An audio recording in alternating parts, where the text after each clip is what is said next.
Madame, Messieurs, mes chers amis internautes, bonjour et bienvenue à l'église protestante évangélique Philadelphie. Ici votre bien-aimé, pasteur Célestin Zouga. Je suis toujours dans la joie de partager la parole de Dieu avec vous, mes chers amis internautes. Nous poursuivons notre série de messages sur Laissez Dieu vous surprendre avec ses miracles inattendus et extraordinaires. Et le titre de notre message d'aujourd'hui est Veux-tu être guéri, mon frère, ma soeur? Frères et sœurs, aujourd'hui, je vous propose d'étudier dans les Saintes Écritures deux cas pratiques sur deux hommes qui traversent des situations difficiles dans leur vie parce qu'ils sont tous les deux frappés de paralysie. Nous allons voir comment les deux hommes ont réagi à leur souffrance. L'un est le paralytique de Bethesda et l'autre le paralytique de Capernaum. Nous allons également voir la pédagogie de Jésus face à ces deux hommes et comment Jésus les a guéris miraculeusement, mes chers amis internautes. Cas numéro 1, la guérison du paralytique de Bethesda dans l'évangile selon Jean au chapitre 5, versets 1 à 18, où il est écrit que après cela, il y eut une fête des Juifs et Jésus monta à Jérusalem. Or, à Jérusalem, près de la porte des brebis, il y a une piscine qui s'appelle en hébreu Bethesda et qui a 5 portiques. Sous ces portiques étaient couchés en grand nombre des malades, des aveugles, des boiteux, des paralytiques qui attendaient le mouvement de l'eau. Car un ange descendait de temps en temps dans la piscine et agitait l'eau. Et celui qui descendait le premier après que l'eau avait été agitée était guéri, quelle que soit sa maladie, mes chers amis internautes. Là se trouvait un homme malade depuis 38 ans. Jésus, l'ayant vu coucher et sachant qu'il était malade depuis longtemps, lui dit, « Veux-tu être guéri ?» C'est le titre de notre message, mes chers amis internautes. Le malade lui répondit, « Seigneur, je n'ai personne pour me jeter dans la piscine quand l'eau est agitée, et pendant que j'y vais, un autre descend avant moi. » « Lève-toi, lui dit Jésus, prends ton lit et marche. » Aussitôt, cet homme fut guéri, il prit son lit et marcha. Waouh! Mon frère, ma soeur, le titre de notre message d'aujourd'hui est « Veux-tu être guéri ?» C'est la question de Jésus à cet homme paralytique qui attendait son miracle au bord de la piscine de Bethesda depuis 38 ans. Frères et sœurs, au lieu de répondre à Jésus par « Oui, je veux être guéri », cet homme se met à donner à Jésus un long discours d'apitoiement sur son sort afin de justifier pourquoi il était là depuis 38 ans en disant à Jésus, « Seigneur, je n'ai personne pour me jeter dans la piscine quand l'eau est agitée. Et pendant que j'y vais, un autre descend avant moi. » D'après Jean chapitre 5 verset 7. Autrement dit, « Seigneur, depuis 38 ans, personne ne m'a aidé à descendre dans cette piscine. Mes amis, ma famille et tous ceux qui sont autour de moi m'ont abandonné. C'est pourquoi je souffre encore et encore, Seigneur. » Mon frère, ma soeur, le discours de cet homme est très dangereux car il rejette totalement la responsabilité de ces 38 années de souffrance sur les autres. C'est la faute des autres. C'est la faute de ceux qui m'ont laissé au bord de cette piscine. Ils auraient dû aller jusqu'au bout en me jetant dans l'eau. Mais malheureusement, ils m'ont abandonné au bord de cette piscine et ils sont partis, Seigneur. De plus, aucun de ceux qui sont là autour de moi n'a voulu m'aider à tomber dans l'eau. Seigneur, voilà pourquoi je souffre encore et encore et encore. Mes chers amis internautes, frères et sœurs, combien d'entre nous tiennent encore aujourd'hui ce discours d'apitoiement sur leur sort? C'est toujours la faute des autres, c'est la faute de celui qui m'a licencié, c'est la faute de telle ou de telle personne, mes chers amis internautes. Si je souffre encore aujourd'hui, c'est à cause des autres. Voilà le discours que certains d'entre nous tiennent encore aujourd'hui en rejetant toute la responsabilité de leur souffrance sur les autres. Frères et sœurs, mes chers amis internautes, Jésus est omniscient. Jésus voit tout et sait tout. Marc, notre narrateur, précise que Jésus l'ayant vu coucher, on souligne, mais bien aimé, vu, Jésus voit. Et sachant qu'il était malade depuis longtemps, mon frère, ma soeur, Jésus sait que cet homme était effectivement malade depuis longtemps. Et Jésus lui a dit, veux-tu être être guéri. Mon frère, ma soeur, Jésus voit votre souffrance, mes bien-aimés dans le Seigneur. Jésus sait que ça fait longtemps que vous souffrez de la situation que vous traversez actuellement. Mon frère, ma soeur, la Bible déclare que la parole n'est même pas encore dans notre bouche, que Dieu la connaît déjà. Jésus la connaît déjà. Jésus sait que ça fait longtemps que vous souffrez encore et encore, mes bien-aimés dans le Seigneur. Peut-être que les autres vous ont fait effectivement du mal et vous en souffrez encore et encore. Jésus le sait aussi. Et Jésus veut vous aider à sortir de votre situation actuelle. C'est pourquoi Jésus vous pose la question suivante. Voulez-vous être guéri de votre situation?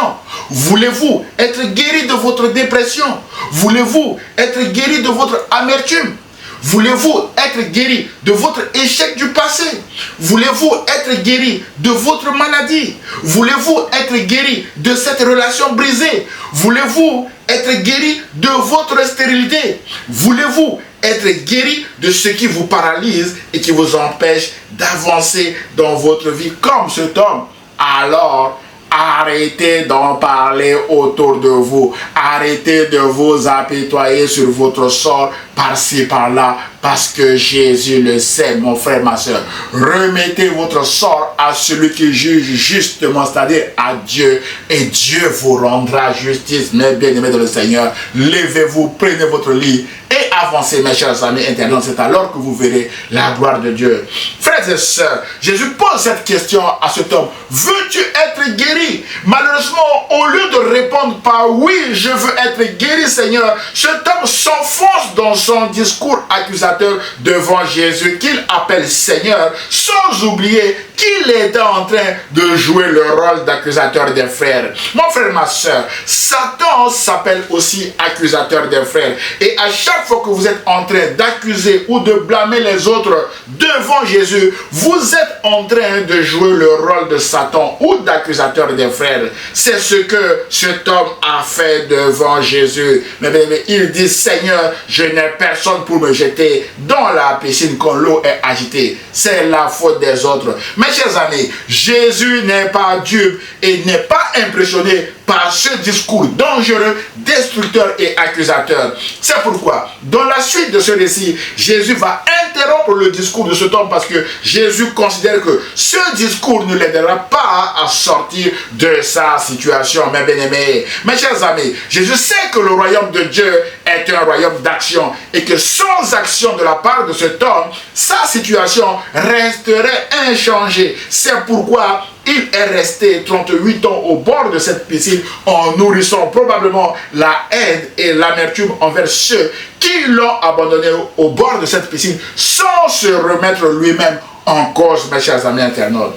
Frères et sœurs, en faisant un calcul simple sur l'hypothèse selon laquelle cet homme n'avancerait vers cette piscine que 2 mm par jour, soit 365 mm par an, au bout de 38 ans, cet homme avancerait de 14 mètres environ vers cette piscine. Il serait tombé dans cette eau et serait même guéri avant l'arrivée de Jésus. Nous en concluons que cet homme n'a rien fait du tout pour sortir de sa situation et rejette toute la responsabilité de sa souffrance sur les autres qui lui ont probablement ou vraisemblablement fait du mal en l'abandonnant au bord de cette piscine, mes bien-aimés. C'est pourquoi sa souffrance a duré 38 ans selon lui. Et Jésus a arrêté sa souffrance ce jour-là. Jésus a abrégé sa souffrance. Mon frère, ma soeur, Jésus veut également arrêter votre souffrance aujourd'hui. Et Jésus vous demande de ne plus vous apitoyer sur votre sort, de ne plus accuser les autres, mais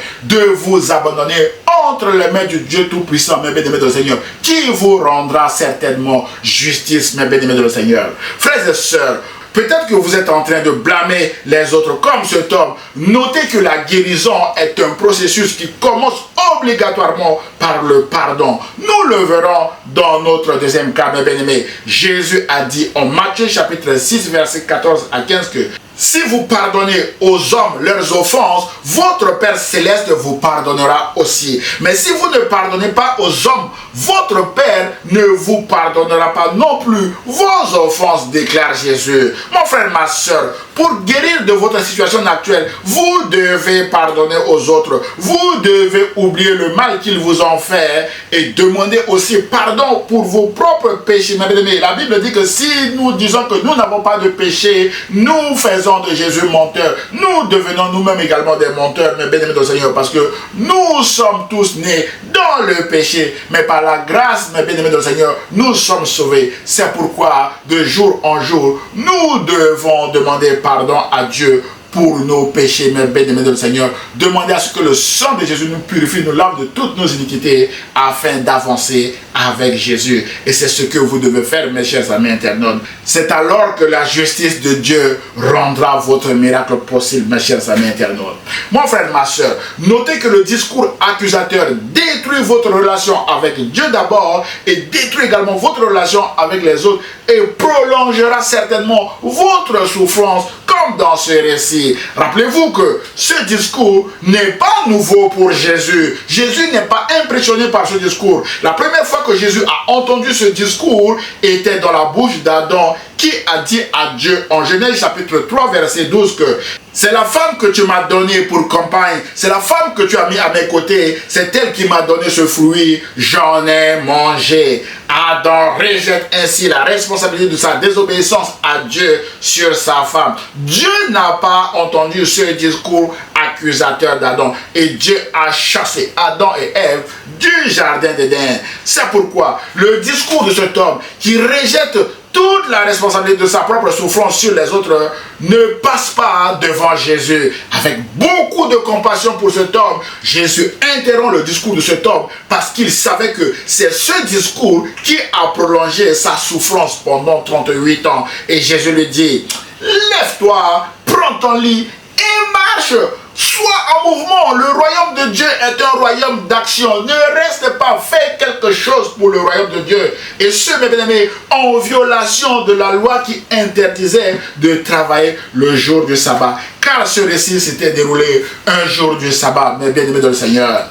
À l'écho de la voix de Jésus, aussitôt cet homme fut guéri. Il prit son lit et marcha, mes bien-aimés dans le Seigneur. Waouh! Mon frère, ma soeur, Jésus a guéri cet homme le jour du sabbat, même si les Juifs n'étaient pas d'accord avec lui. En effet, pour les Juifs, le respect de la loi était beaucoup plus important que la souffrance de cet homme. C'est de l'hypocrisie. Mais pour Jésus, la vie de cet homme était beaucoup plus importante aux yeux de Dieu que le respect de la loi. C'est pourquoi Jésus a violé la loi, mes bien-aimés dans le Seigneur, à cause de cet homme, afin d'abréger sa souffrance. Mon frère, ma soeur, peut-être que les autres vous ont vraiment fait du mal.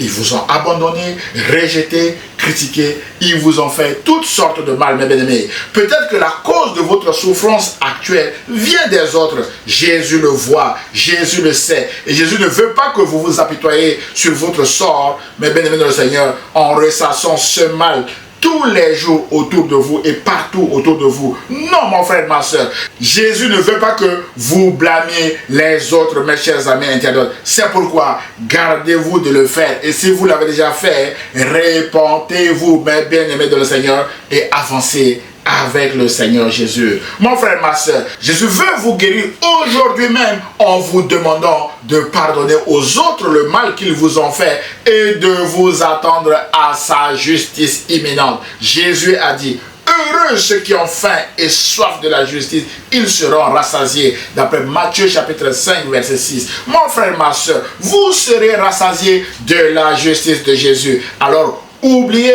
ceux qui vous ont fait du mal, mes bien-aimés dans le Seigneur. N'en parlez plus autour de vous, mes chers amis internautes. La bonne manière d'être guéri, c'est de les oublier, mes chers amis internautes. Mon frère, ma soeur, oubliez les personnes qui vous ont fait du mal. Levez-vous, prenez votre lit et marchez dans la voie que Jésus a tracée pour vous avant la fondation du monde, et vous verrez la gloire de Dieu s'accomplir dans votre vie, mes chers amis internautes. C'est le but de ce message, vous encourager à vous lever pour marcher dans la voie que Jésus a tracée ou a prévue pour vous, mes chers amis internautes. Jésus a prévu de très bonnes choses devant vous. Le meilleur est devant vous. C'est pourquoi ne vous arrêtez pas à vous apitoyer sur votre sort. Levez-vous, mes chers amis internautes, et continuez de marcher avec Jésus et vous verrez la gloire de Dieu s'accomplir dans votre vie. Mon frère, ma soeur, cet homme est parti guéri de son infirmité sans laisser d'adresse à Jésus. Jésus se mit à sa recherche et le trouva dans le temple. Et Jésus lui dit au verset 14 de Jean chapitre 5, « Voici, tu as été guéri, ne pêche plus de peur qu'il ne t'arrive quelque chose de pire. » Voilà l'avertissement de Jésus à cet homme. Mon frère, ma soeur, ne vivez plus volontairement dans le péché, dans l'amertume, dans la haine, dans l'accusation et le rejet des autres, car cette attitude prolongera certainement votre souffrance et pourra vous amener à manquer la vie éternelle, mes bien-aimés dans le Seigneur. Mais vivez dans l'amour de Jésus et vous verrez la gloire de Dieu s'accomplir dans votre vie. Mon frère, ma soeur, peut-être que vous n'avez pas encore accepté Jésus-Christ comme votre Seigneur et Sauveur. Ce message vous encourage à le faire aujourd'hui même. N'attendez pas demain parce que personne ne sait ce qui va se passer demain. La Bible déclare en Romains chapitre 10 verset 9 que si tu confesses de ta bouche le Seigneur Jésus et si tu crois dans ton cœur que Dieu l'a ressuscité des morts, tu seras sauvé. Voilà ce qu'il faut faire pour être guéri spirituellement et physiquement et vivre dans l'amour de Jésus, mes chers amis internautes. C'est ce que nous allons voir maintenant dans le deuxième et dernier cas que nous allons étudier avec la situation du paralytique de Capernaum. Cas numéro 2, la détermination du paralytique de Capernaum. Mes chers amis internautes, frères et sœurs, si dans le premier cas que nous venons de voir, le paralytique de Bethesda n'avait rien fait pour sortir de sa situation et on a souffert pendant 38 ans en s'apitoyant sur son sort par-ci par-là, en blâmant les autres jusqu'à ce que Jésus vienne vers lui pour le guérir miraculeusement, c'est-à-dire par grâce. Dans le deuxième cas que nous allons voir maintenant, mes bien-aimés, l'homme paralytique a réussi à mobiliser ses amis pour l'aider à aller chercher Jésus partout.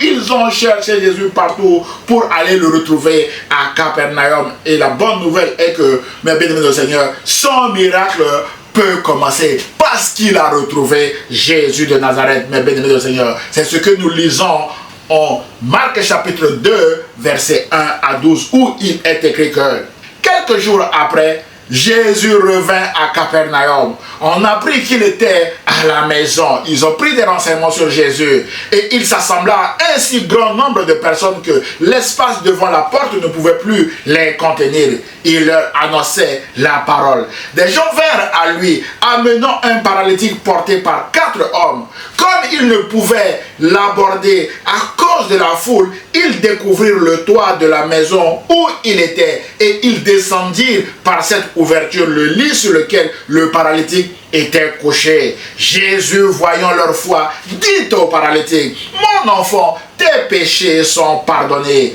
Et au verset 11, Jésus dit à cet homme, « Je te l'ordonne, lève-toi, prends ton lit et va dans ta maison. Lève-toi, prends ton lit et marche. » C'est la même chose que Jésus a dit au paralytique de Bethesda. Mon frère, ma soeur, la Bible déclare que à l'instant même où Jésus a parlé, l'homme se leva, prit son lit et sortit en présence de tout le monde, de sorte qu'ils étaient tous dans l'étonnement et glorifiaient Dieu en disant, « Nous n'avons jamais rien vu de pareil. » Waouh, mes chers amis internautes. Mon frère, ma soeur, je ne sais d'où vous regardez actuellement cette vidéo. Peut-être que vous êtes en train de vous apitoyer sur votre sort avec un problème qui vous fait souffrir dans votre pays ou dans votre ville, en blâmant les autres par-ci par-là, en critiquant les uns les autres par-ci par-là, comme le paralytique de Bethesda. Notez qu'il existe certainement sur la terre en ce moment une autre personne qui a le même problème que vous et qui est en train de garder la bonne attitude en priant, en persévérant, en cherchant Jésus partout, dans une réunion de prière ou dans une église, comme comme cet homme paralytique et ses 4 amis ont cherché Jésus partout pour enfin le retrouver à Capernaum. Et Jésus a miraculeusement guéri cet homme, guéri leur ami en commun. Mon frère, ma soeur, le royaume de Dieu est un royaume d'action ou de mouvement. Vous devez être en action pour voir votre miracle s'accomplir. Vous devez chercher et trouver Jésus afin que votre miracle prenne place. Dieu a déclaré en Jérémie chapitre 29, verset 13 à 14 que vous me chercherez et vous me trouverez. C'est une bonne nouvelle. Si vous me cherchez de tout votre cœur, je me laisserai trouver par vous. Waouh! Dieu se laissera trouver par vous, mon frère, ma soeur, si vous le cherchez. Jésus se laissera trouver par vous si vous le cherchez. C'est ce que les 4 amis de cet homme paralytique ont fait. Ils ont cherché Jésus partout à partir des renseignements qu'ils avaient reçus, mes chers amis internautes.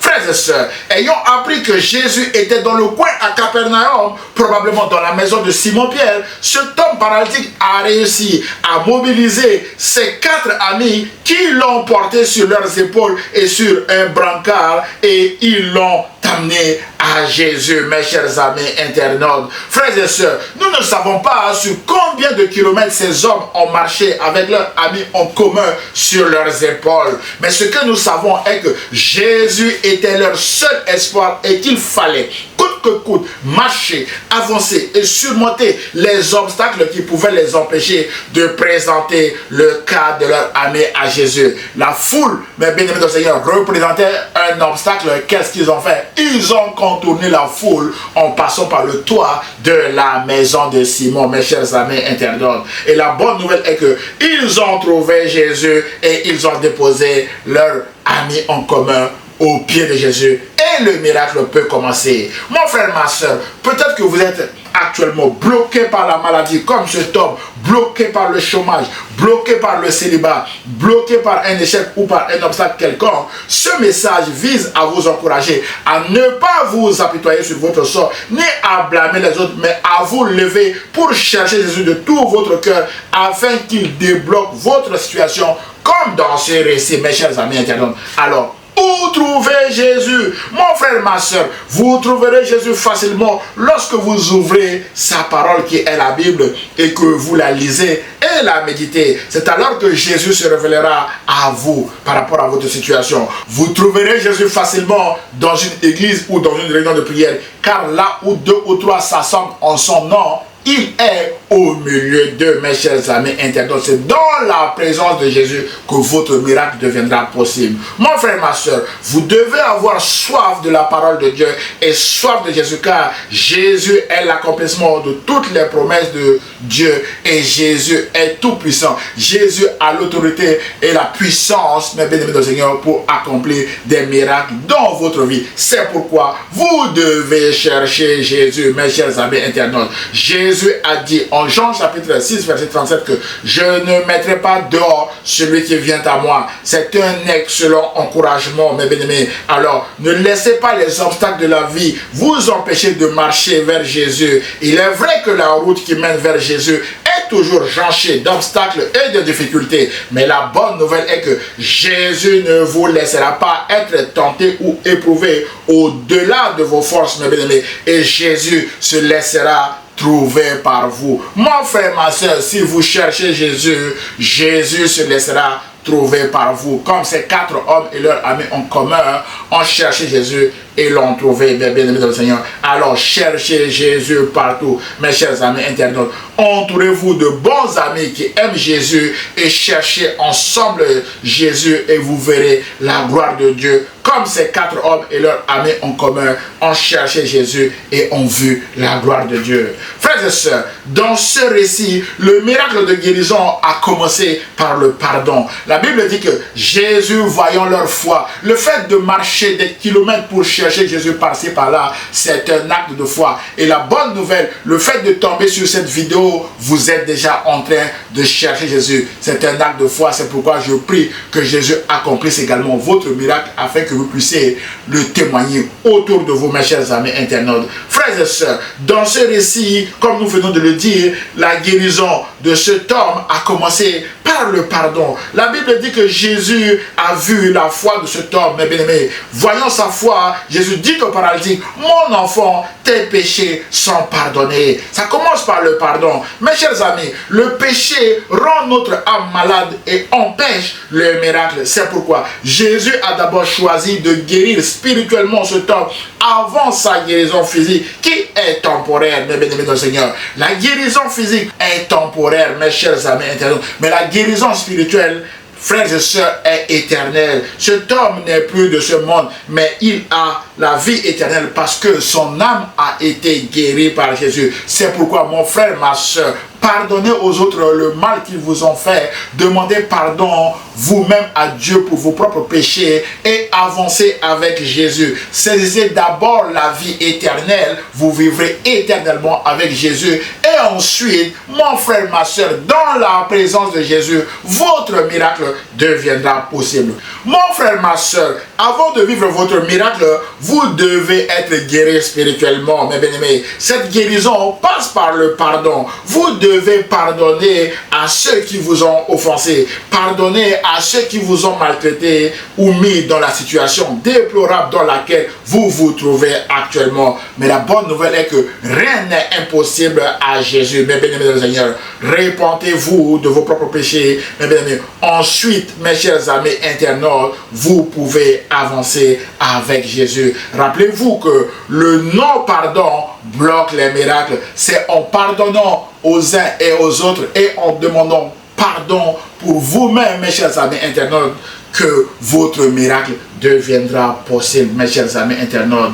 La Bible déclare en 1 Jean chapitre 1er verset 9 que si nous confessons nos péchés, il est fidèle et juste pour nous les pardonner et pour nous purifier de toute iniquité. Le sang de Jésus, mes bien-aimés, nous purifie de toute iniquité. C'est pourquoi pardonnez aux autres le mal qu'ils vous ont fait et demandez pardon également à Dieu pour vos propres péchés. Ensuite, marchez avec Jésus et vous verrez la gloire de Dieu s'accomplir dans votre vie. Frères et sœurs, une fois l'âme de cet homme a été guérie, Jésus a ensuite guéri physiquement cet homme en lui disant, je te l'ordonne, lève-toi, prends ton lit et va dans ta maison. Ou encore, je te l'ordonne, lève-toi, prends ton lit et marche, parce que le royaume de Dieu est un royaume d'action. C'est le même message, mes bien-aimés du Seigneur, au paralytique de Bethesda, mes chers amis internautes. La Bible déclare qu'à l'instant même où Jésus a parlé, l'homme se leva, prit son lit et sortit